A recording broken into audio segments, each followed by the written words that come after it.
Hey, it's Farand Wasiak. I'm here with Neelam Mudhar. That's my American accent. Say it correctly for me, Neelam. It's Neelam Mudhar. There you go. Thank you. Thank you very much. London, England. How are things in London today? Friday. How are things It's in a Friday? Friday. Yeah, it's good. It's getting a bit colder now for November, so as you can see, jumpers are out, and it's looking a bit frosty on the outside. I see that's a Snoopy sweater you're wearing. Yeah, Very dress down nice. Fridays. Yeah, absolutely. I understand that. Same here. London, England. End of the work week. Tell us what you do for a living out there. What do I do for a living? That's a very good question. So I am an assistant director, and I head the delivery team here with the digital forensics department. Oh, fantastic. How long you been doing that? So I've been in this role for 3 years, but with the team for 7 years. Okay, excellent. Were you always in digital forensics incident response? Was that your career path as a little girl? No, I'm afraid not. My first line of career was I wanted to be a lawyer. So I went to university and progressed. And then at the last moment, which was quite late in the day, I decided that I didn't want to be a lawyer anymore. I guess that's what criminal defense does to you. And yeah, I moved around. I was paralegaling for a bit and then stumbled across this organization, and they had a digital forensics department. And I got super nosy because it was a closed off room, as most digital forensics labs are. We're constantly knocking on the door, inviting myself into the lab and being very inquisitive and nosy and going, what does this do? Why do you do this? And one day a position opened up for a junior digital forensics officer where they were willing to train.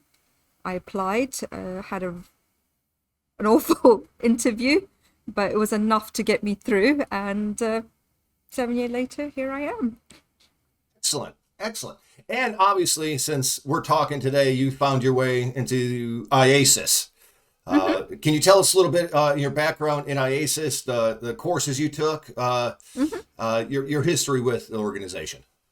Yeah, so back in 2017, I came to do the BCFE course. That was after I learnt that two of my team members were a part of IACIS. So we had a lady that had come out to do some coaching and instructing the BCFE course in 2016. And one of the gentlemen who's now retired, Andrew Hawkins, he was the regional manager. So they're the one that encouraged me to do the course and to help me bridge my knowledge gap, you can say, in digital forensics, because I wasn't DF trained, so it was going on a lot of training. So I did the BCFE course, did my CFC, which was the grueling 6 months of my life. I think it was actually worse than my law exams. And yeah, because I was inspired by them volunteering, I wanted to give back as well. So I started off doing a bit of peer review coaching, and then 1 year put in an application to come out and teach. And I got my response. Believe I was in Thailand when I got my response to say, hey, we want you to come out and coach. But it wasn't for the course I wanted to do. It actually was the course I'm training today on. Excellent. Good segue in. April 24th to the 28th.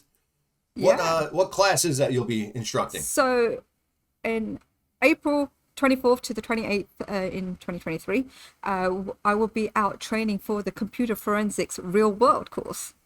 And I know what you're going to ask me. What does that entail? Absolutely. Why do you even need me? Just do this whole thing yourself. I could Excellent. just do this all by myself. So I love it when I preempt people's questions. So what does this course do? It's a very good question. So myself and Bruce Ellis, we teach a course on all the not all the software, but majority of the digital forensics tools that are out there. And it's been evolving over the times that I've been doing the course. So we use like a dead box forensics image and test the tools and the capabilities on that. But we are evolving our course as time is evolving. So we're now looking and exploring on cloud forensics and how some of these tools will deal with cloud forensics. And like this year, we had an example of an image where if somebody had changed the metadata within the phone, how would these tools identify that the changes had happened? Would it still transpire as an original image, or would it pick up that there was some sort of metadata changes? So it allows us to have like a real world examples there, and as a group collectively we are trying to explore how each tool would deliver on that.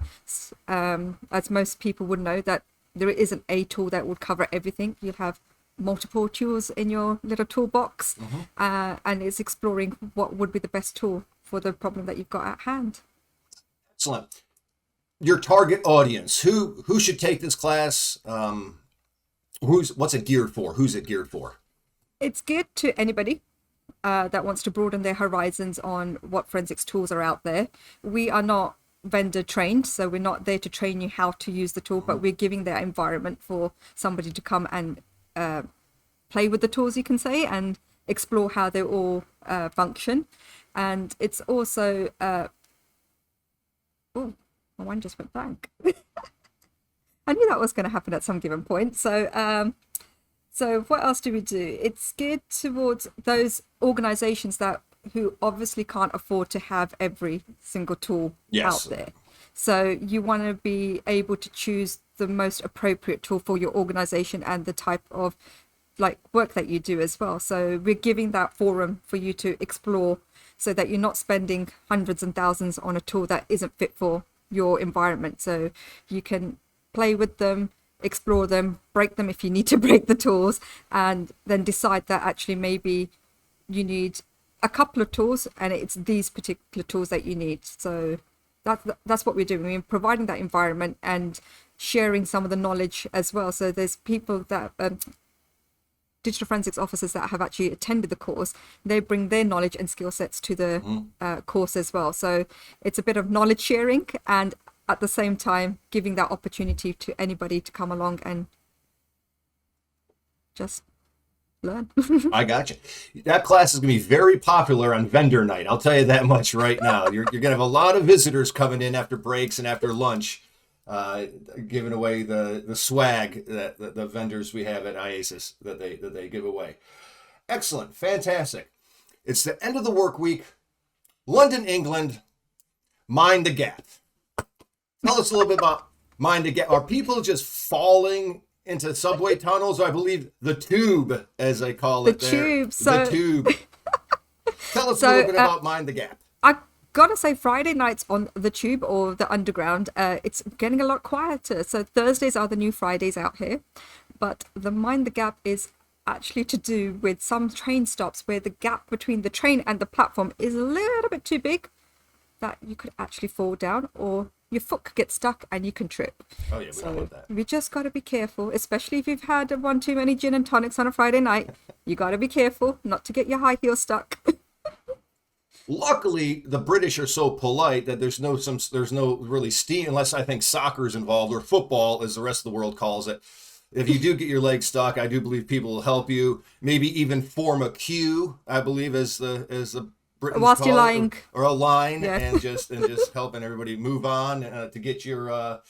Do you guys do brunch in England? You have the English breakfast, which I know we have a couple British pubs here. That's a fantastic meal. That's you're ready to go out and work in the fields all day after you eat a proper English breakfast.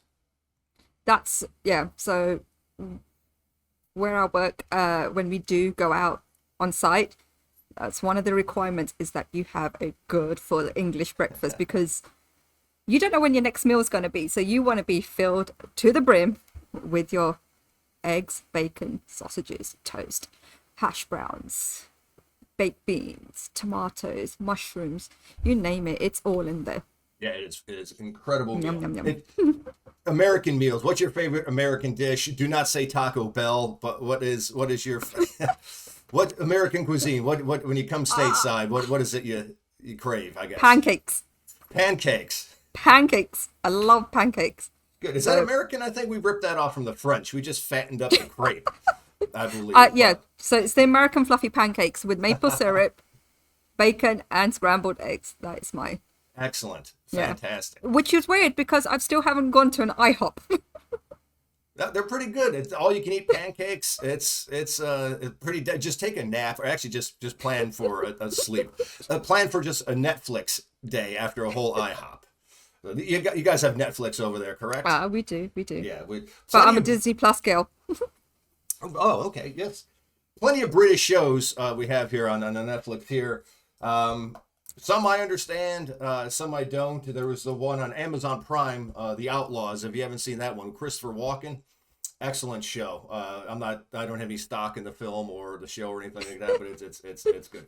Peaky Blinders, I could watch Squid Game with no subtitles in its original language, and I would understand Squid Game more than I could understand Peaky Blinders. I think even the person doing the subtitles for Peaky Blinders has no idea what they're saying. I try. It's a Birmingham accent, so yeah, God help us all. I I'll try. probably get done for saying that. What do you watch? What's your British shows? What's something we might know here? Oh, the British shows. So I'm a bit late in the game, but I was just going to be starting The Crown. Okay, yeah. Well, I hope so. I mean, that's really, your whole country British. and all. So yes. Yeah. But show wise, I think I'll probably watch more American shows than actually British based. Is it Friends? I feel like the only American show they export is Friends. Everybody watches Friends for some reason. No. So back in the days, I was a big X-Files fan. Oh yes. Okay. Supernatural's fan. I've just literally started Quantum Leap, so I enjoyed the 80s Quantum Leap, and now enjoying the new season of Quantum Leap. So just trying to think, what else do I watch? Yeah, I don't normally get time for watching TV. I understand. Hey, who does? Who does? So excellent. Well, Neelam, let's close things out. Let me ask you this. I always bring things back to digital forensics. What do you see trend wise? I ask this mostly all the time. What is a common hiccup you see in our line of work, or a way to resolve it? What's an obstacle you tend to see that keeps coming up in our profession that we got to smooth out, or maybe work through? So encryption is becoming a big issue, as we're becoming more and more aware about our data security, and finding methods of actually encrypting our data or protecting our data. That's becoming more and more challenging. The rate that we are producing new devices and operating system, it's way too fast for our tools to even handle. So just when you've just grasped the latest version of a operating system, or a Windows build, Mac build, or a new mobile phone, there'll be a new release. So we're evolving way too fast for our tools to handle. So it's making sure that we are up to date with our knowledge, to ensure that we can capture the data when we're out there in the field. Yes. Continuing education. Well, that's why we have organizations like IACIS. So, Neelam, April 24th to the 28th, 2023, sunny Orlando, Florida. Neelam Mudhar. Say your last name again for me. Neelam Mudhar. Fantastic. Hey, have a great Friday. Oh, and do you guys, we have Thanksgiving. Thanksgiving's coming up. Do you guys have a British version of Thanksgiving? No, we just enjoy the sales element of it, so we have Black Friday. Gotcha. Excellent. Fantastic. Neelam, great to see you. Great to talk to you, and we'll be seeing you soon. Take care. All right. Take Bye. care. Bye-bye.